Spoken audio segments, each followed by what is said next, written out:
मृत्यु का समय आ गया, जब उसके ऊपर संकट आ गया तो कोई है साथ में? सीधी सीधी बात है महाराज, समझ लो। हमारे सुख में सभी शामिल हो जाते हैं, किंतु दुख में कोई नहीं आता। दुख में तो स्वयं भगवान ही आते हैं। इसीलिए कहते हैं संत, सुख के माथा सिल पड़े जो हरे हृदय से जाए, बलिहारी वा दुख की जो पल पल नाम रटाए।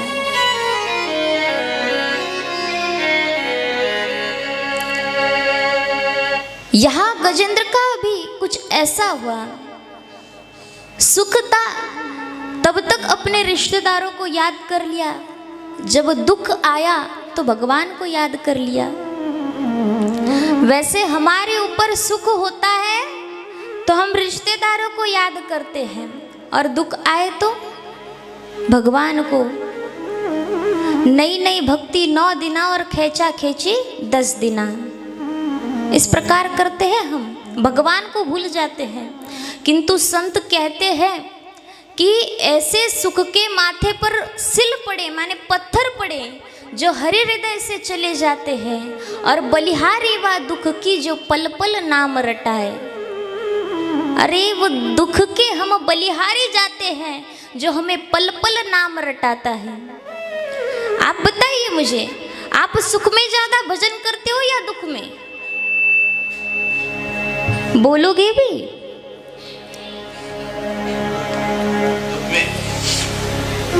जी, हम हमेशा दुख में भगवान को याद करते हैं, किंतु सुख में याद करना भूल जाते हैं। जब हमारे ऊपर कोई विपत्ति आती है तभी हम भगवान को याद करते हैं। उसी प्रकार इस गजेंद्र ने भी सभी को आवाज लगाई, जब कोई नहीं आया तो महाराज भगवान को हरि नाम से पुकारता है, और भगवान दौड़े दौड़े चले जाते हैं। हाथी कहे धाये हरि, हा कहो निज धाम में, और थी हाथी के पास। इस प्रकार महाराज भगवान ने, जब गजेंद्र ने भगवान को आवाज लगाई तो भगवान कैसे दौड़ते चले आए? हा उच्चारो निज धाम में और थी हाथी के पास। हा कहा वैकुंठ में और थी बोलते ही गजेंद्र के पास। ऐसे दौड़ते दौड़ते महाराज आ गए गजेंद्र के पास, उसका हाथ पकड़ा, उसे काल से बचाया महाराज। पहले तो जो मगर था उसका उद्धार किया। क्यों? क्योंकि उसने भक्त के चरण पकड़े थे।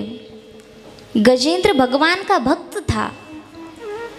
भगवान के चरण अगर कोई पकड़ेगा तो पहले भगवान उसका उद्धार करते हैं। भगवान की पूजा करो, उससे भगवान जितने प्रसन्न नहीं होते, उतने अगर भगवान के भक्त की पूजा कर लो तो भगवान प्रसन्न हो जाते हैं। तो महाराज पहले उस मगर का उद्धार करते हैं और फिर गजेंद्र का उद्धार करते हैं। बोलिए भक्त वत्सल भगवान की। इस प्रकार महाराज यहाँ गजेंद्र मोक्ष की कथा बताई गई।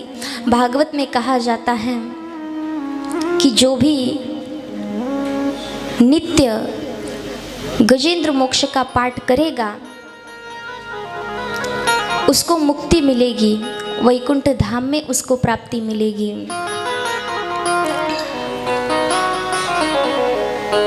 महाराज अब आगे की कथा बताई गई समुद्र मंथन की।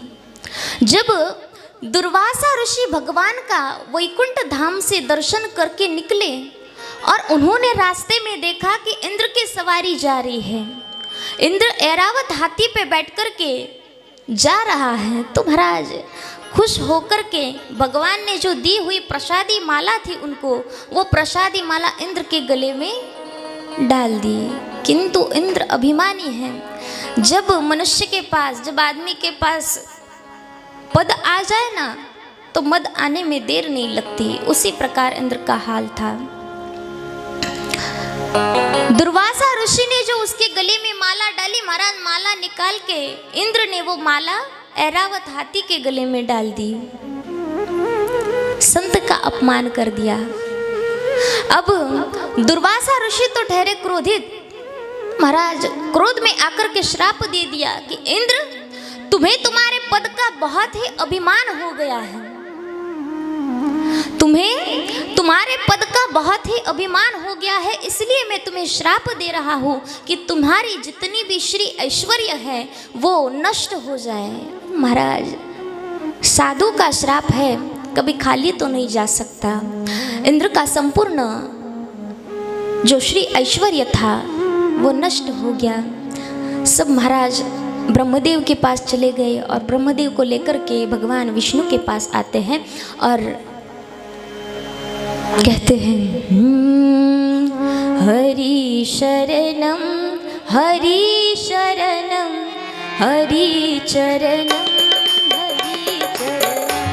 हरि शरणम हरि शरणम हरि चरणम हरि चरणम हरि शरणम हरि शरणम हरि शरणम हरि शरणम हरि शरणम हरि शरणम हरि शरणम। इस प्रकार महाराज सभी इंद्रादि ब्रह्मादि देवता भगवान विष्णु के शरण में जाते हैं। तभी भगवान ने उपाय बताया कि देवताओं, तुम्हें समुद्र मंथन करना होगा, किंतु समुद्र मंथन यूं ही नहीं होगा, इसके लिए दैत्यों से हाथ मिलाना पड़ेगा। अब महाराज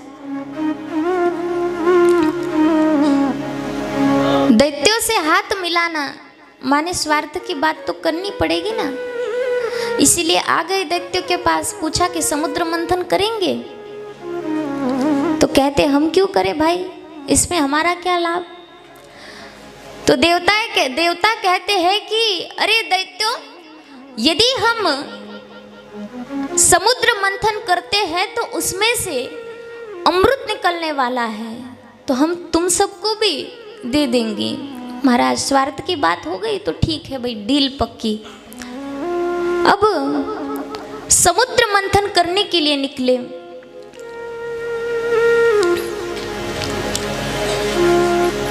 मंदराचल पर्वत को लाए महाराज, वासुकी नाग की रस्सी बनाई। इस प्रकार समुद्र मंथन करते हैं। उस टाइम पे ऐरावत हाथी, कल्प वृक्ष, उच्च श्रवा घोड़ा और महाराज कई प्रकार के रत्न निकले थे। पहले तो विष निकला।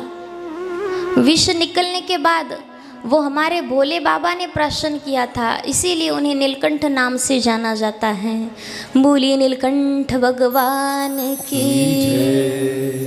जब ये सभी देवता आए थे भोले बाबा के पास, भोले बाबा से कहते, भोले बाबा समुद्र मंथन में विष निकला है, ये आपको पीना पड़ेगा। तो गौरा मैया कहती है, स्वामी ये देवता हो तो स्वार्थ के लिए आपके पास आए हैं, आप मत पीजिए ये विष। भगवान कहते हैं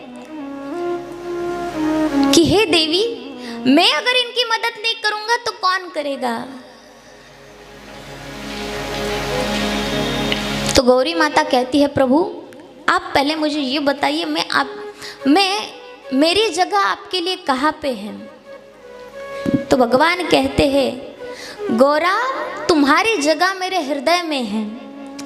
तो प्रभु अगर मेरे हृदय में, अगर तुम्हारे हृदय में मेरी जगह है, तो फिर अगर आप वो विष प्राशन करोगे तो फिर मेरा नाम तो मिट जाएगा ना।